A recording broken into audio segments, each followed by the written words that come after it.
Aaron. Lizzy Jane. How are you? I'm hot. It's warm. It's so hot. Oh my goodness. It's toasty. It is. It's Florida in June. I don't know what I expected. What are you thinking about for your set tomorrow? How hot is it going to be tomorrow? Well, I had to look at the weather report, but it looks like at least it's going to cap out at 90. There'd be a little bit of cloud coverage like there is right now, but you know. With humidity, it'll feel like one of the three. It is, yeah. Now, luckily, I moved to Texas not that long ago, and we have our days. You know, we have our days where we keep up with Florida, but yeah, it's just seasonal for y'all. I don't get it. It's so seasonal. For all of those listening, this is Hairitage. Thank Hello. you so much for coming on the podcast. More than happy to do it. We are live from hot as fuck Forbidden Kingdom. You know, out here. The spot. Yeah, we tried to hook it up. We tried to get the air conditioner unit. We're trying to get it blowing. We got our Rockstar being cracked. This is not going to cool me down at all. It is not going to cool you down at all, but we're care. still going to try. We're going to go for it. I just pretty much have a cup of ice at this point, and we're going for it. Where did we meet? Was it?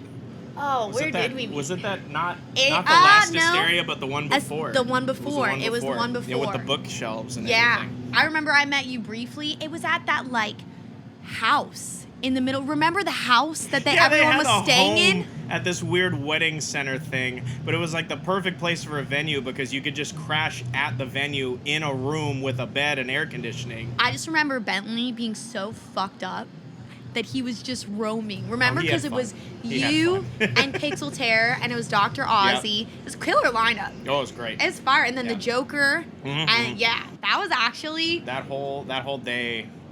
It's been years now, but yeah, that whole day was fantastic. That whole venue was fantastic. That's what I love about like boutique festivals, and I mean this is kick-ass too. Don't get me wrong. Coming out of COVID, seeing all of this is just like incredibly surreal. There's something different about being that much closer to your audience and having that much. You know, you can kind of connect to everybody when it's a smaller capacity. Yes. You know, in front of 6,000 people, it's a little different. You know, you're. I see. Yeah, exactly. You kind of play the game a little bit, right? But that's what I like about these small. Like I've played a bunch of shows that were 500 cap or less lately, and the ability to talk to everybody and kind of get through the motion and really make a connection to people city to city is something that that's something that's got to be cherished over anything. Oh my gosh, and it helps build your like personal connection, personal relationship with people in each city. Yeah. And I'm right there with you where like the energy at those 500 or smaller cap shows is literally contagious.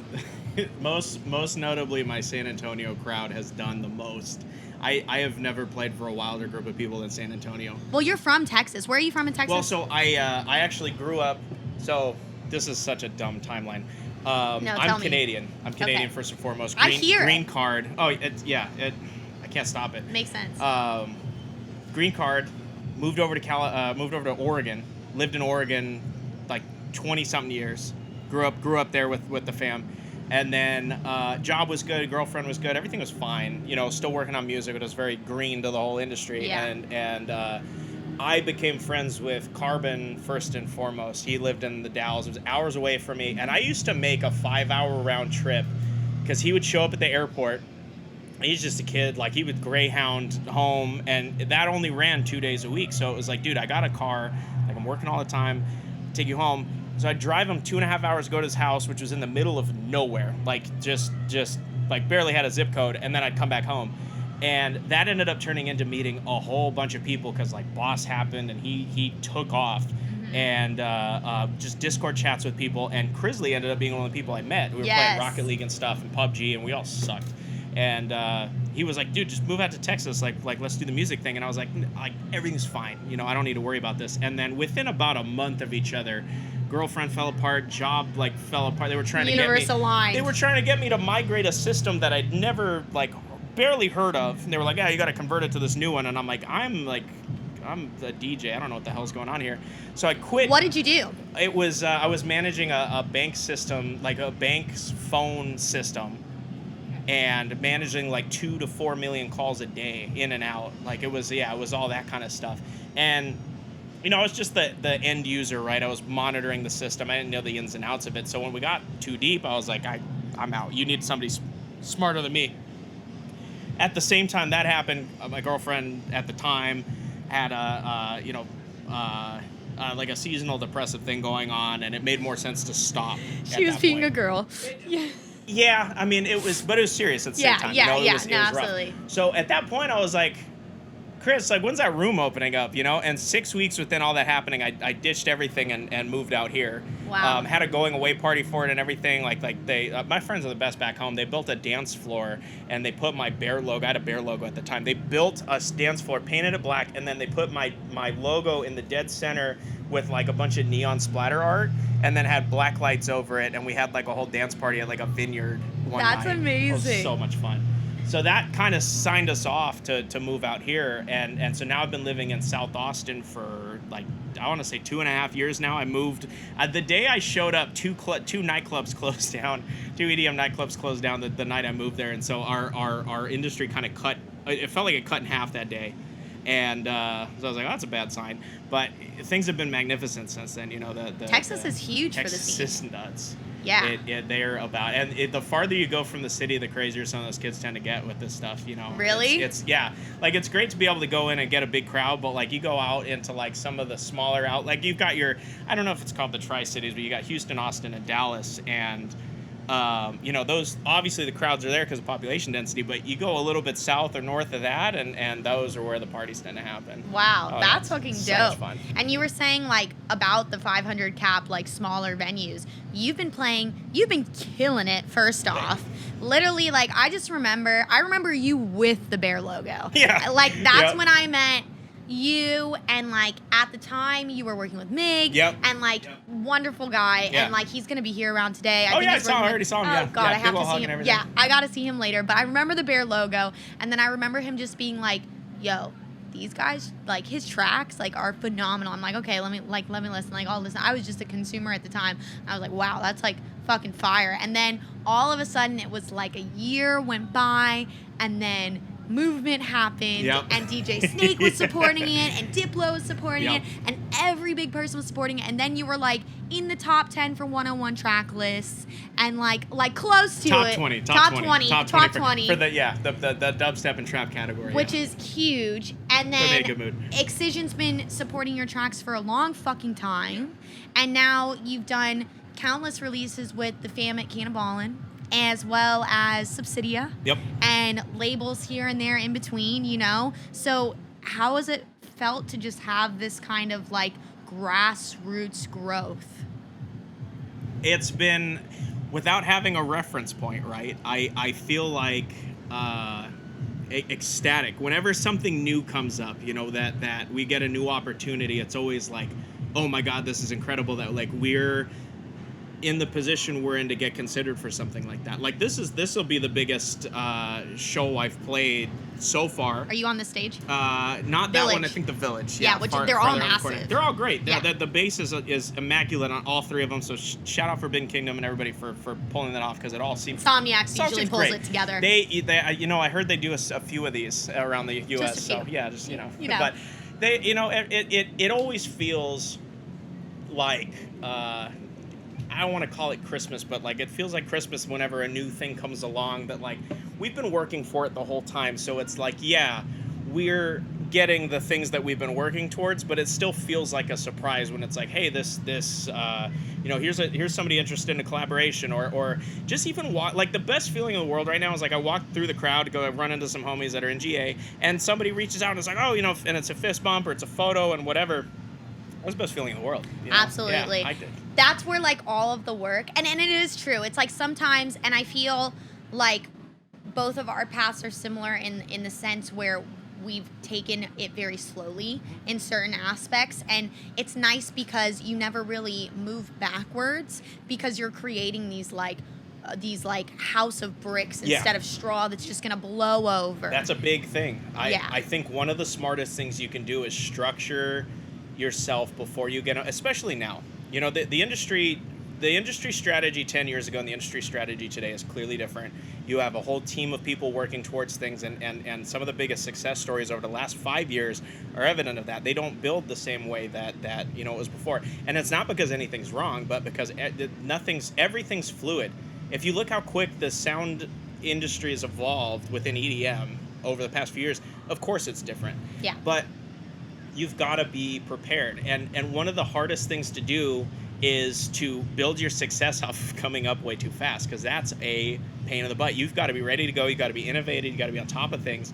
And if you don't have stuff pre-written before, you know, as far as your branding and your design, your strategy, you know, and having like several months of music is obviously just the cornerstone of that.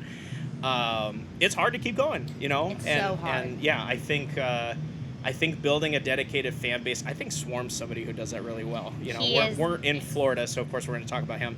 When you every little thing he has is to a T, and he's very much himself, and it's very much the presentation and everything is magnificent.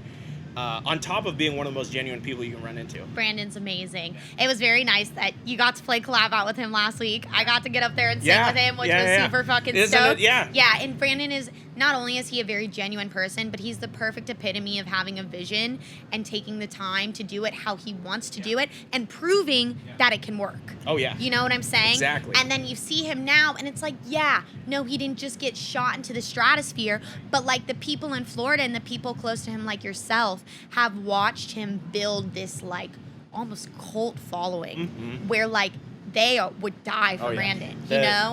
The chants and screams of his name before he got on stage was one of my favorite things, because there were people who were beside themselves because it was just such an exciting thing to see. You know, and I'm proud of him. You know, yes. Oh my gosh. It's well, so those are the great. people you want to see succeed. Of course. You know. Yeah. And I feel like now more than ever, even though it's incredibly like, it is a saturated industry. I get it. I totally get it. There are, I feel like from, you know, not kind of going gender wise, but from a female standpoint and from a male standpoint, there's so much talent that are doing it the quote unquote right way. Even though there isn't an A to Z, like it's people who are taking their time saying, this is what I want, this is what I'm uniquely going to bring to the table, and this is the vision that I have. I had a friend do, I want to talk about the women in the industry thing, because Texas, well, I don't want to say surprisingly, but Texas, interestingly enough, has a much stronger group of women DJs than most any other cities I've seen. The Baked Up Girls and everyone else that's involved. Because I'm sure it stems beyond that too. There's a lot of girl DJs out there, and it's fucking cool. Because when I was in Oregon or was in everywhere else, it was like it's the guys, you know. And there were a few, but I had a friend do an icon course not that long ago, and out of 40 kids, 2 of them were women. You know, I don't have much of a perspective as a guy, you know, because like what the fuck do I know? But what do you see that starting to change as far as, because you've been doing this for a minute? Do you see that starting to change? Okay, good. Yes, it's funny because like Crisley and I just had this conversation when he was on the podcast. We did it virtually, we did it like online, and he like, you know, being himself, turned some questions around on me, just like the wonderful human he is. And he's like, you know, what's some advice you're going to offer to girls, like da-da-da. And the way that I kind of summarized it, you know, our podcast was like 4 hours long. But it's just, I remember when I started and I looked at like Alice in Wonderland and I looked at Rez, and they were so far away. And there was maybe like me, I got introduced to Jeannie, and that was like it. Right. Like I knew I knew Hades, Savannah, and that was it. And now Whipped Cream too. And Caroline and Whipped Cream too. I looked at her, and you know, there's girls on the house side as well. But as like a support system for the level we were at, it was almost non-existent. And then especially to the point where they may have been DJs, but they didn't have a desire to make music. You know? So but now I look at Girl Gang, I look at Baked Up, Absolutely. I look at, even from like the blog side, people like Trilvo, like Victoria, and all of them, there's women everywhere. All the people running the show today are women. You know, you look at like the back end and the front end of it from an artist perspective to like management, TMing, production, stage managing. So many women are taking like a new standhold in this industry, and it's really, really awesome. But I also think it's on the back end, realizing now you can't just be a girl to make it happen for you. At one point it was like, oh, you know, you'll get more opportunities because you're a female. And that's something that like we've all discussed and talked about. Makes but sense. now, you know, there's girls in every corner in every state making great music, and they've got these visions, or they're working for labels, and it's like, if you want to play the game, like, you got to be ready to work just like anybody else. Exactly. And yeah, I said one of my perspectives on, because there's an issue with perspective of women DJs. Well, it's in the hard industry. for somebody like you to talk and it be like, oh well, he understands where I'm coming from. I'm out of the block. I work on music at home in my house. I'm very much to myself. I have my YouTube videos and stuff that I learn the same way everybody else learns at home without having a professional anything. And so my perspective on the matter is, I'm just now seeing the scope of things and how things have changed and really getting a firsthand experience, because when you're in the back burner, like, I don't know anything. And I think one of the perspective issues that people have had up until this point is they've kind of, like, the people involved in the industry have contributed to women having a barrier to get involved. And it only had to do with, or it didn't only have to do with, but part of that had to do with population density too. Yes. I can point to 1,000 different male producers, and I know, let's say arbitrarily 1 in 100 are super talented. Yeah. I can point to a handful and be like, these are your guys. Yeah. When your talent pool, just based on volume, is smaller with another group of individuals, some people, they don't dig deep enough to find, okay, who's really taking off? Yeah. And there's some people that will just sit back and they're like, well, I've checked like 5 profiles and I didn't see anything I like, so like women are bad at music, or some stupid stigma like that. And it's like, you got to get your head out of your ass a little bit. You know what I mean? Like, you got to get your head out. This is not like, I can understand, like, if you're at a World's Strongest Man competition and you have a bunch of 6'9" figures and you're like, oh, a girl can't get involved in that. Well, no shit. Yeah. But we're talking music here. We're talking artistic, creative, and organizational strategies. And the most organized and creative people I've ever met in my life are women. So don't fucking tell me for a second that, like women can't do any of this stuff, because they're going to be better at it than you. And there's a bunch that are. You just haven't seen them yet. And so, get over it. It's I love it. Yeah. And it's up to people like you and like Chris, and like, for what I told Chris was that now, fortunately, for every man that is quote unquote resentful of seeing a woman succeed, I know a man who is rooting for a woman to succeed. So there are men pushing, right? And it's just because we are in a male kind of dominated industry where it is important for men to push for girls, because eventually the playing field will be even. It will, and we'll get there. I'm so excited to see the next 5 years, the next 10 years, because I feel like people like you and I and Chris and all of them, we're not going anywhere. Brandon, we're here for the long run. Right. So it's going to be so cool to see this scene evolve, and it's like, even from when I got involved to when you got involved, it's changed so much. Oh, yeah. Yeah. And when you started, what was so you moved down to Texas, you moved in with Chris, and are you still roommates with Chris? Still roommates, yeah. That's amazing. How many years? The whole time I've been in Texas, so like 2 to 2.5 years. I think we're coming, it'll be 3 in August, I think. Because we did our first year, then we had our COVID year together, which was great. And then, this will be How was the COVID year? Awful. That was the worst. I was joking. That was the worst life. It was probably one of the worst years of my life. Both of my industries that I was involved with, because I also built cryotherapy chambers as a part-time job. So tell me about that. It was, I accidentally got involved in refrigeration experience, and I kind of learned it over the phone out of necessity. It was a company that was co-owned by a friend of mine, started dating one of my best friends. They actually met at my going away party, and she happened to co-own a cryotherapy company, and he just happened to be a thermodynamic engineer. And so it was like, okay, well, of course they're that's all the same thing. And I got involved in the company building some stuff, and then the role started to evolve very quickly from there. And I'm one of those people that, like, I'm gonna lockjaw onto this and figure it out if it kills me. And Definitely. It almost killed me. And we got to the point where we were installing machines for, like, I put one in at the University of Alabama for their football team. Like, we've put them in wellness centers. There's like 24 all over the U.S. so far. But in the middle of COVID, with an economic downturn, the last thing somebody's going to do is buy a $100,000 machine. That would be correct. So, we spent some time doing some builds, a lot of maintenance and things, trying to figure out the industry. And you know, the money and the time I expected to spend doing that didn't show up.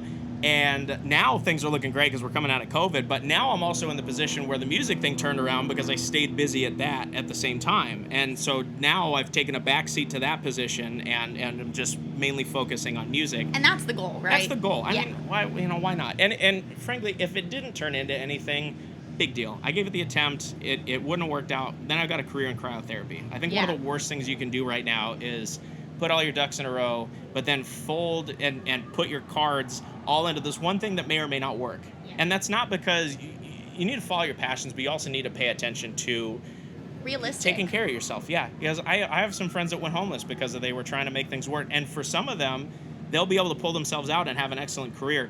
But you got to measure that for yourself. You got to measure that for yourself with anything, you know. I feel like that kind of plays into the concept of mental illness in our industry, you know, where you know, it's very important. I feel like when we went into COVID, this was, especially if you were a touring DJ, you were all in. This was all or nothing. And especially in our industry, that's where you make 95% of your income from. Right. I mean, let's just be real. We're not making livable wages on music plays and music streaming. Coming from someone who gets millions of streams, like, you know, does it pay more than a few months' rent?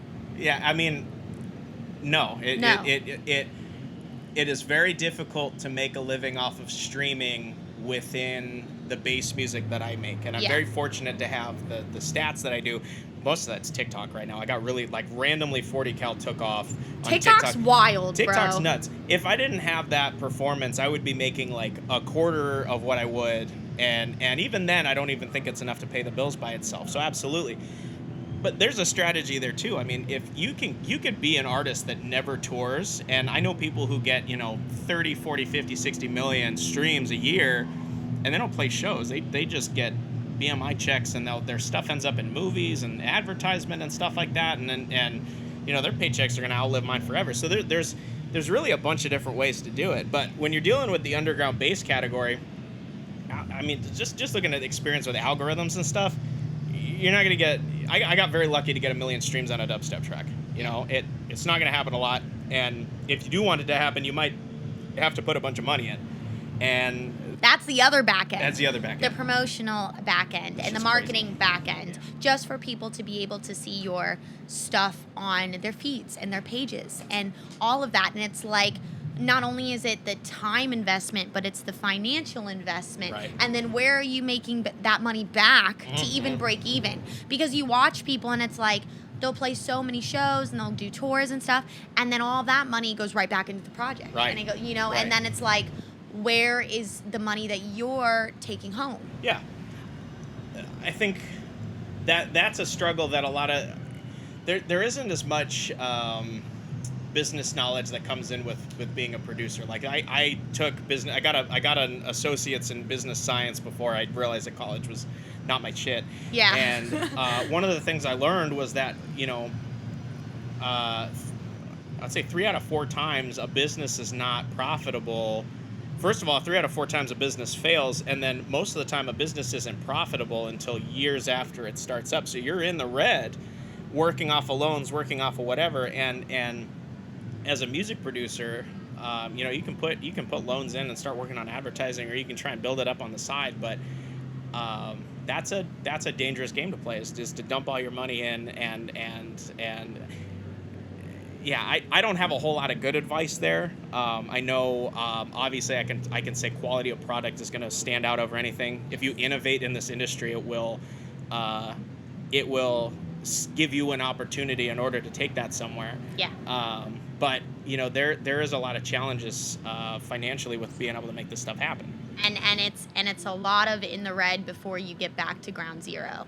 But that's with a lot of careers, you know. It's not just this, but I feel there isn't a single thing you could open at a storefront that's just profitable within the first couple months. No. Not at all. Years, if that, you know? And it's like, I feel like right now, the way the industry is moving, not only have we gotten some incredibly forward-thinking music over COVID, which is wonderful, but it's also like the more that you can uniquely bring your own spin to whether it's your music, your branding, your presentation, doing something like a Patreon for income or a Right. podcast or a YouTube channel, like that is adding to your value and worth that you're able to take on stage or put into your music.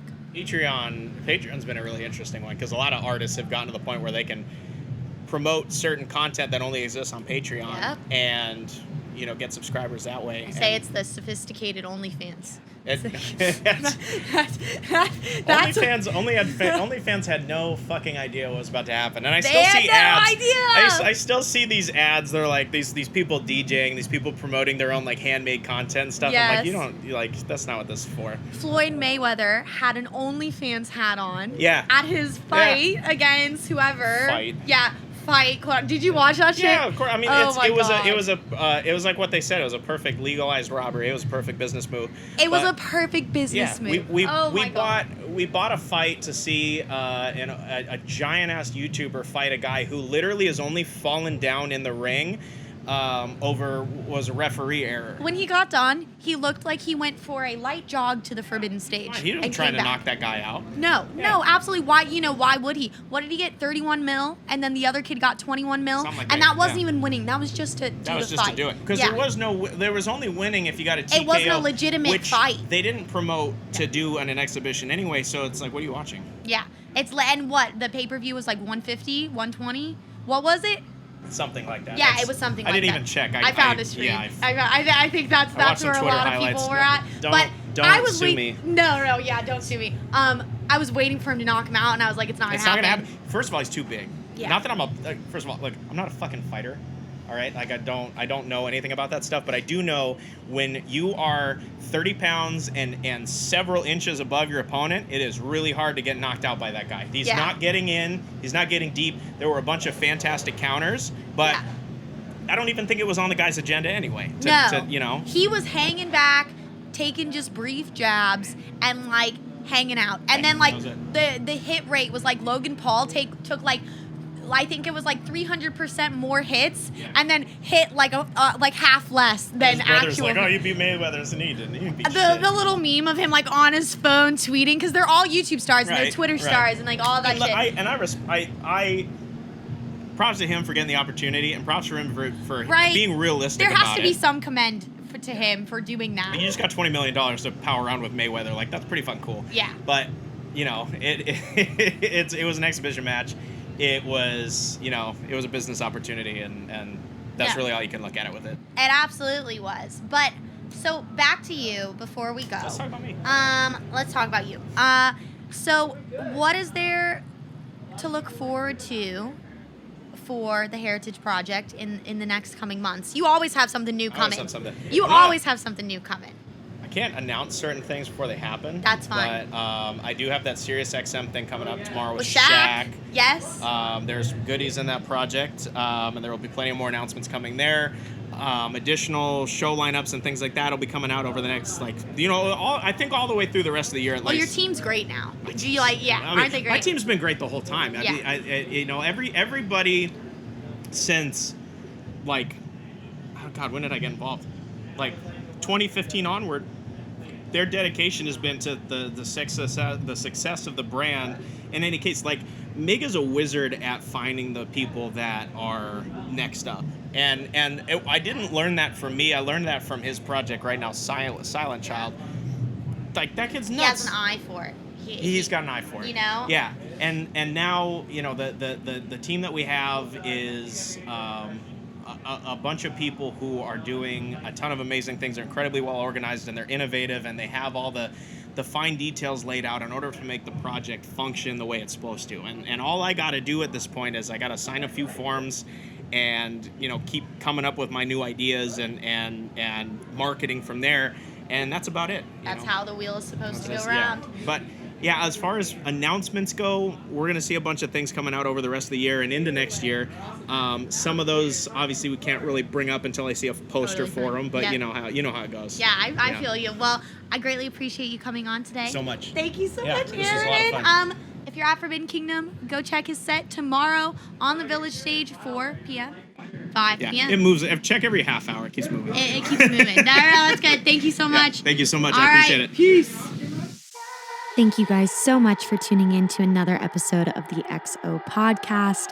I'm so thankful for each and every one of you that are return listeners and viewers. It means the world to me. And do not forget to check out my Patreon at www.patreon.com/thisisLizzyJane for a first opportunity to hear these podcasts ad-free. Give us some input who you want to see on the podcast, ask questions, one-on-one lessons, group lessons, live streams, and so much more. This is Lizzy Jane, and I'll see you next week for another episode of the XO Podcast.